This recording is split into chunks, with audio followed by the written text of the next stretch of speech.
So we finally hit 5,000 subscribers, and I asked you guys to ask me any questions, and we're going to answer those questions today. Hello everybody, I'm Roadblock and this is a Raid Shadow Legends video. And I'm very excited to answer your questions today because we've got a pretty decent number of questions and I'm afraid that I'm going to be too long-winded to fit them all in a video. There's a chance this might be a two-parter. I'm going to try to be quick about it and get them all answered very quickly in one short video. So I apologize if my answers seem a little fast or rushed, but I am trying to get all of these into one video. Without any further ado, let's get started. All right, so the first question we have is from Thunderstruck867. It says, what content keeps you coming back to the game / do you look forward to when starting a new account? Well, my new accounts are honestly started more because of writer's block. I gotta be honest with you guys about that. Why do I start new accounts? It's because I get into a situation where I have a hard time coming up with new content for my accounts. It's not the easiest thing. I may have a subject that I want to talk about, but then I start to build this team or come up with an idea for a video, and very quickly I find out that, oh, well, I'm running a double nuke comp that no one's going to want to watch, right? I have Nice in my free-to-play arena team, right? So that's not going to be interesting because it's just Nice, right? Like, there's a lot of different reasons why I start new accounts. Listen up, I just got a new promo link that you can use to follow along with me on my latest free-to-play adventure and get a free Elenaril as well as 3 more powerful epics as you level up. Here's how to do it. Log out of Plarium Play and uninstall. Click the link in the description and register with a brand new email. Launch Raid and complete the tutorial. Go to your inbox and claim your first champ. Don't miss out on your chance to get Elenaril right after signing up, as well as Fayne, Uugo, and Tagoar as you progress through Raid. Click on my link right now and let's crush this together. Why do I keep playing Raid Shadow Legends though? 1000% it is the community. And while yes, I mean the Raid community, I mean you guys who are watching me, I also mean my clan. I have a great affinity for the players in my clan. I have fun hanging out with the players in my clan. We play games outside of the clan from time to time.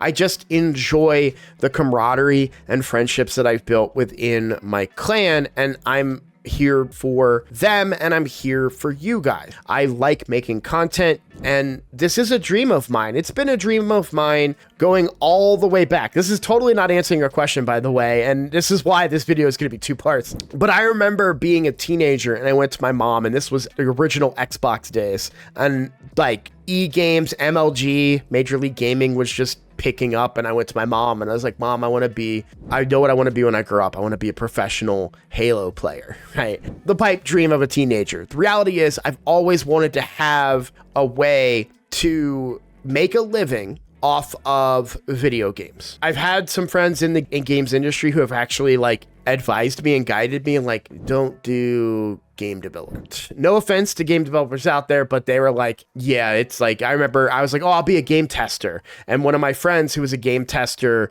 I met in WoW was like, don't do it. I'm telling you, bro, it's not worth it. Go do something else. You're young. And I was like, okay. But content creation has become that for me, and I'm very happy to pursue that. And so coming back to hang out with you guys and play Raid Shadow Legends and hang out with my clan every day is a lot of fun for me. So a roundabout way of answering your question, but that's the truth. All right, we're going to move on now. We've got question number 2 here. Take the Fall says, congrats on the 5K. My question would be, if you could turn yourself into a raid champion, what kind of champion would you be and what faction would you be a part of? I would definitely want to be a damage dealer, somebody with a big sword, and I would want to be part of the shadowkin faction. I've shown this on camera before, and I will do it again. So I have always been a big fan of katanas.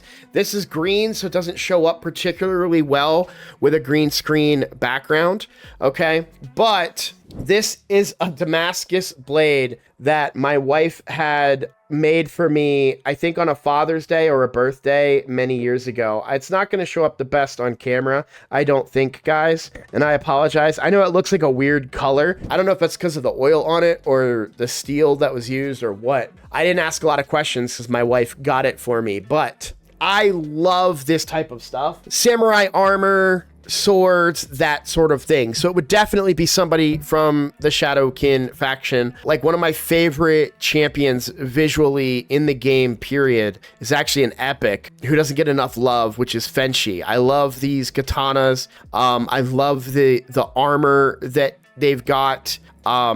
Just really, really cool. And like my favorite visually looking champion in the game, just above Cardiel, who used to be my favorite, is Toshiro the Bloody. Probably my most wanted champion, just because I also absolutely love the look of this dude. I think he is incredibly cool. Technically, this probably isn't a katana. I love them from an aesthetics point of view, but I don't study them. I do, however, know that they have a lot of different names. Given the length of this, it's probably not technically a katana. It's probably got a different name. I'm sure you guys will tell me in the comments. But yeah, this would be the faction, and I would want to look something like this with a, you know, thick armor with, you know, dragons on it, and then some really cool looking katana for sure. All right, let's move on now to question number 3. Suave, I'm going to say Hokage, but I don't know if that's right, says, oh, so this was actually a comment. This wasn't meant as a question, but I thought it was hilarious. They say, you get sick a lot. To which, you know, I was immediately like, I do, yeah. I made a joke. I replied to them and said, oh, it's my daughter's fault. But there's kind of some truth to that, right? So I'm a homebody. Like, I'm a stay-at-home dad right now. My daughter goes to school, and I make content and do raid stuff during the day. And so I'm not really out there like getting exposed to a lot, but we did just move to a new state just a couple months ago. The weather here has been up and down. It's hot, it's cold, it's hot, it's cold. So, you know, I don't know if that has anything to do with it, or if I just am getting old and fat and I have a weak immune system now. I don't know what it is, but you're right. I've been getting sick a lot. We are not oblivious to this fact. It is concerning to us, but I thought it was funny, and I wanted to use it as a comment for this video. So thanks for noticing. One of them, by the way, was the flu, and what I recently had was a cold, and that broke over 2 nights. So it seems like a lot, but hopefully I can go a couple months now and not get sick again. That'd be nice. All right, moving on to question number 4. What would be some tips to get into content creation for Raid? This is going to be the question that makes me go over time. This is No More Smiles is asking this question. I forgot to mention the name. Number 1, so when I got this question, I've been thinking about this question pretty much every other hour of the last couple of days. It's a bit of an exaggeration, but anytime I have a moment to think, I start coming up with answers to this question. And my answer is network and grind. It can be very difficult to make content for Raid cold, right? And what do I mean by that? There are a lot of content creators that come into Raid from other games. They've had success building their community, and they brought their community over to Raid Shadow Legends and have started making content. They're making videos for a couple hundred people or a couple hundred views, perhaps, maybe thousands of views. If you're starting in Raid content creation, you're gonna make a video for 3 people, and 2 of them are probably you clicking it on your phone and on your computer, right? It can be demoralizing, but the grind, I think, is like the biggest thing that was hard. The hardest challenge is making that video for 3 people every day, because eventually that 3 becomes 7. That 7 becomes 14, then 30, then 100, then 200 to 300, then 500, and then you're beyond me. And so it takes time, and it is a grind, and it can be challenging and frustrating and difficult to do. But there's 2 reasons why that grind is so important. 1, you have to do it. And 2, it gives you a body of work that you can show when you network with other people in the industry. I was very hesitant to do a collab when I had 300 subscribers, but I had a body of work of 100 videos. And I remember I did my first collab with Odd One. And one of the things Odd One said to me was like, keep up the grind. You're doing things the right way. And it occurred to me, and this was my interpretation of their statement. I might have been wrong on how I interpreted it, but it occurred to me that by recording that body of work and recording those videos, and then taking that step to reach out, showed that I wasn't a flash in the pan. I wasn't somebody who was just looking for a way to get subscribers quickly. I put in the work, I built a small community, and then I took that leap and did a collab, and that gave me a pretty big bump in viewers, right? And then a few months later, did another collab, and then another collab, and then another collab. And that's where you're really going to grow your channel as you network more. Don't be afraid to collab with other streamers that are your size or even smaller. You never know who somebody's first content creator in this universe is. And, you know, that guy that has 10 subscribers might have 10 original subscribers that could all come and find you through the collab that you did with them. That's an exaggeration, of course, but that's where that networking part comes in. I'm frequently trying to network. I feel like guilty saying this because I don't want people who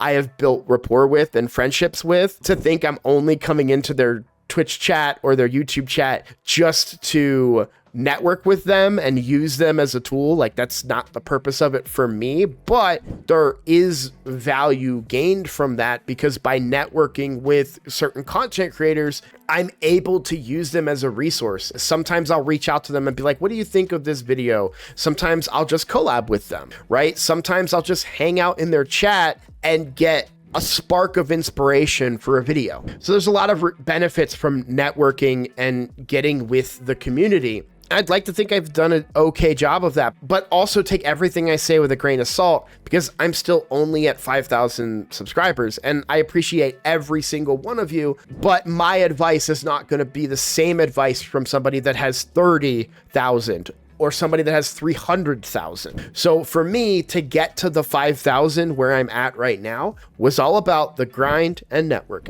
I'm actually really proud about how I ended that answer. All right, question number 5. We're gonna get this all in one video. Okay, what's the worst thing that you spent money on then instantly regretted? Prism shards. Every time. Despite the fact, the first time I spent heavily on prism shard was Nergigante Archer. I'm conveniently recording this video while my wife is out of town, so I don't have to look over my shoulder when I say the most money I spent in Raid Shadow Legends was to get this champion. And I only got one of them from prisms. And then I got the second one on a freaking 10x immediately after on a 2x, I think, sacreds or something. I have never bought prism shards and thought that was a great investment. It disappoints and hurts me every single time. I've done it a couple times recently, and every time I tell myself, oh, I'm never doing that again. And then I end up doing it again. Yes, they've added a mercy system, cool, but yeah, it was terrible. And to put things in perspective for you just a little bit, during the Prism Shard pull for Nergigante Archer, the champions that were also in that pool and were legendaries were Tagoar and Calvalax and Snick Track. You can see how well my pulls went, okay? Now, not all of those are from that. I've pulled others since, but I got my inventory filled up with a ton of Tagoars and Calvalaxes and only one eventual Nergigante Archer. It was quite a disappointment, and my biggest regret, I've never spent that much money again in Raid Shadow Legends. Now, I had a job at the time. My decision's a lot easier right now because I don't have steady income, but it was a decision and a foolish one that I will never make. On to question number 6 here. Boarhead8881 asks, what's an F tier champion you just love? Like the reviews in games are all red and yellow. Me personally, I love Huntmaster Rule. He's ridiculous and pairs with Mithrala so well, no one expects it in live arena. I wish I had a better answer for you. I have to be honest with you. I don't take as many chances on champions like that. I have Bolant, who I think gets a bad rap and isn't valued as highly as I think he should be, but I don't really have any bad champions that I'm that crazy of a fan of. Maybe Nethril. Nethril holds a special place in my heart because Nethril was one of the first legendaries I ever got, and Nethril did a ton of damage for me in Clan Boss with the triple hitter A1 poison. I was very happy with Nethril on this account early on. Most other champions that are kind of ranked lower, I have found a use for. So truly, I don't really have an answer for you there. I'm trying to think. I don't want to waste too much time thinking about it and then come up short. But I really don't have an F tier champion that I really like. I do have some champions that I think are overrated and I wish I didn't level, but that's not the question you're asking me. So we're gonna go ahead and continue avoiding that one. How's that? I tend to stick with the bangers. Honestly, I try not to utilize champions that aren't going to give me high quality performance in other areas. When it comes to rule, I don't even know if I have rule. I can't remember. I think they're dark elf. I wanted to look at the reviews. Oh yeah. But I do think there's something unique about rule. Isn't there? Isn't he like the only one that can actually reduce speed on like Hydra or something or Clan Boss or something like that? But yeah, I don't have rule, so I've never really considered them. But yeah, overall, I don't really have like usually poorly rated champions are probably poorly rated for a reason. I might have come to the defense of a champion like Elenaril before his recent buff. Now that he got buffed, well, okay, there's my answer then, because technically Elenaril is still ranked like this, and I think Elil's very good. I actually really want to get a blessing on my Elil and get him built out to become my main nuker on the account. So there you go. I guess that is an answer. I didn't realize his ranking. I guess they didn't update his rankings since his buff. So there you go. That'll be my answer. On to the last question. Question number 7. If you pull a very good champion on the new account, do you plan on keeping it for long? Currently not logged into the new account at the time of this question, so I can't show you my current roster. However, my answer is no. And the reason that my answer is no is because I'm already running 2 accounts. And this account, my main account, is my best account and one that is pretty good in my clan. I have a lot of success with it in a lot of different areas, but I am also slacking in a lot of different areas because I don't have the time because I play other accounts, right? So I could be doing far better in Cursed City than I am doing. On none of my accounts am I higher than gold. So, you know, I build these new accounts because it helps give me content. It helps me reconnect with newer players because it's very difficult. And I'm starting to, as I further my adventures into content creation, I'm starting to understand how difficult it can be for content creators to reconnect with new players when they've been playing a game for so long. It's hard for me to do it, and I haven't been playing for that long. But when I try to use my account, my main account, and the status of my account and say, oh, I just use this strategy and it works every time, and people go, oh, I don't have those champions, dude. I've been only playing for a year. Oh, okay. I don't know what to tell you, right? So it's a lot easier for me to connect and relate when I build a whole brand new account and attack the game one area at a time, piece by piece, and try to help players learn and develop that way. It's far easier to give advice when they can see that it works. It can also be incredibly hard to convince people of what's possible in this game. On my main free account, it is a stacked account. We've talked about it many, many times on this channel. I'm not going to go too deep into it here, but this account has had great success in a very short amount of time, and I want this account to be the example for you guys at home who are starting your first account. The problem is that one look at this account and you're going to say, well, you have Newt, you have Teox, you have Geomancer, you have Georgian, you have Odin, right? You have Nice. I don't have those champions. I can't do what you do. So in turn, I'm going to go start a new account and demonstrate it that way. The problem when I do it under the free-to-play challenge banner, because I'm being competitive and I'm not playing the game for long-term advice, players are going to look at that and they're also going to get demoralized by that, because they're going to look at it and they're going to say, well, you've pulled 100 shards and you still don't have a legendary yet. My response to that is, well, it's only because it's a free-to-play challenge. I'm YOLOing shards. I'm not waiting until 2x like you should do, right? So what I want this new free-to-play account to be is a representation of what you can do if you do things the right way and are still free to play. And I'm not playing that account nonstop. You can see of the 2 accounts that I have open right now, it's just my regular free to play and my main account. So to represent the realism of someone who can't play the game 24/7 and can't play it like it's a free to play challenge, and more like a casual player. So I'm trying to demonstrate that it is possible, because the first thing I see in all of my contents when I talk about free to play is that this game is not free to play. It's impossible. There's no shot. And it really is. Honestly, I have had more fun playing this game free to play than I have on my main account. And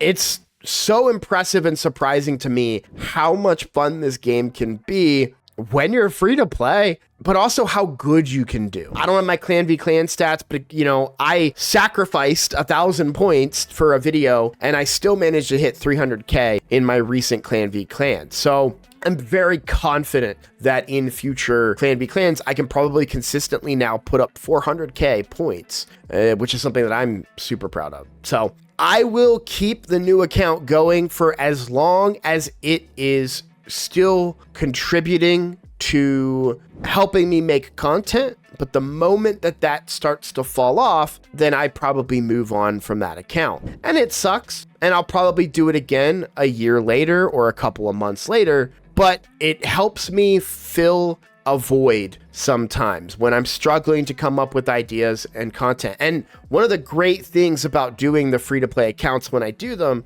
is that they also give me time to take a breath, not stress out, and get through writer's block. So I actually have a list right over here. I'm not going to show it to you guys because some of these videos won't get made, but I have a list of ideas for videos. I've not had that many video ideas in a very long time. So the free to play has helped me take a breath and say, I know that if I can't come up with anything tomorrow, I will have a video I can make and I can talk about the free to play and you know what I've done at this stage in the game. And that will be a good video and good information to players. It's not just going to be a filler. It's not going to be me being like, yeah, these are my top 5, no insult intended here.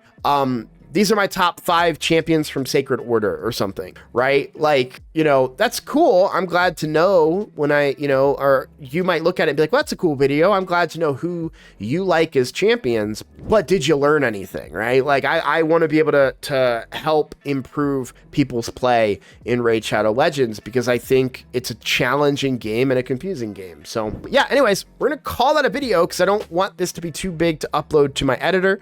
I just want to say thank you guys so much for getting me to 5,000 subscribers. And thank you for all of the questions. I super appreciate them. I really enjoyed making this video. I hope I get to make, I used to want to do these once a week, which was a series called Question Block that we ended up getting away from because I wasn't getting enough questions. But either way, guys, just want to say thank you so much. And I look forward to seeing you all in the next video. Take care.